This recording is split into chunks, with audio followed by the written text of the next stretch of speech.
Tonight, a Buddhist temple in Bradenton is the target of a civil lawsuit alleging theft, fraud, and suspicious actions after the death of a follower. An 8 on Your Side investigation reveals the questions don't stop there.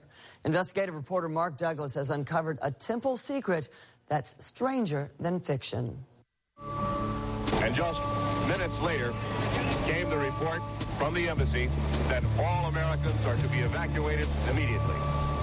In the final hours of the Vietnam War, thousands fled the fall of Saigon. Somewhere among them, a young woman named Kim Sang-vo and 9 members of her family. 35 years later, never married and still searching for peace, Vo moved to this Buddhist temple on the outskirts of Bradenton. She was working a lot of, volunteer work with the temple. And she said she was happy. 3 months later, Vo told relatives she planned to leave. But on August 8th, she collapsed and died a day later from a brain hemorrhage. Her unexpected death at the age of 60 devastated Vo's family. 5 months later, Vo's family members are suspicious about what happened to Vo's life savings after she moved to the temple last May. A police report last September says Vo's sister even told a detective she feels her sister was murdered. At the temple, Vo shared a 4-bedroom home with her friend Mat Dam, Dam's brother, a Buddhist monk named Hen Dam, and a Buddhist nun named Na Li. She was used to not being very religious at all, and she went from that to a short period of time like seeing the light. Vo's niece says the day her aunt died, the temple nun took $30,000 from Vo's bank account.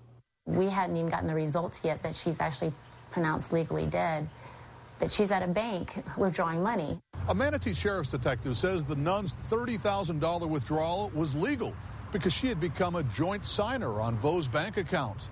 But even he still wonders about another transaction. 2 days before her collapse, Vo withdrew $4,000 cash at one bank branch, then $4,000 more from another branch minutes later. The family has no idea what happened to that cash.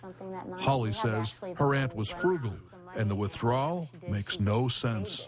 She really didn't go grabbing large sums of money and just freely giving it out, so we thought it was very strange. One of Vo's sisters, the executor of her estate, is now suing the temple, alleging the nun, the monk, and the monk's sister conspired to defraud Vo.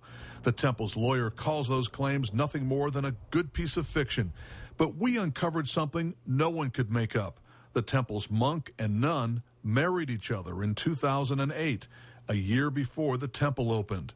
The abbot of another temple says that's forbidden in the Buddhist faith. Buddhist monk, we cannot get married. Ever? Yes, that's right. What about nuns? Can nuns get married? No. The nun cannot get married too. And there's more. It turns out the monk performed his own marriage ceremony.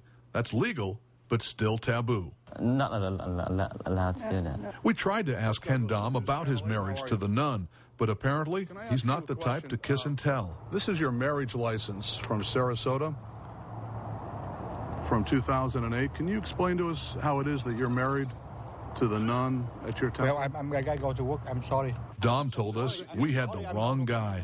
You're not Hen Van Dam? No. You're not Hen Van Dam? No. Who I'm are sorry, you? I'm going to go to work. And forget about shedding light on the $30,000 his wife withdrew from Vo's bank account. Don't you have any answers for the family? No apologies? Vo's relatives say they haven't heard much from the monk, his sister, or the nun since the funeral. A lot of people shed tears that day. Even the nun, who family members now believe conspired with the monk to steal Vo's money. Their behavior kind of leads to suspicion. I mean, who would consciously do something like that while somebody's dying, unless,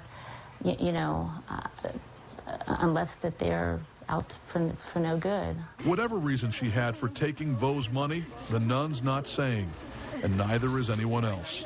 I'm Mark Douglas, News Channel 8. The attorney for the temple has filed 24 pages of motions to dismiss the lawsuit.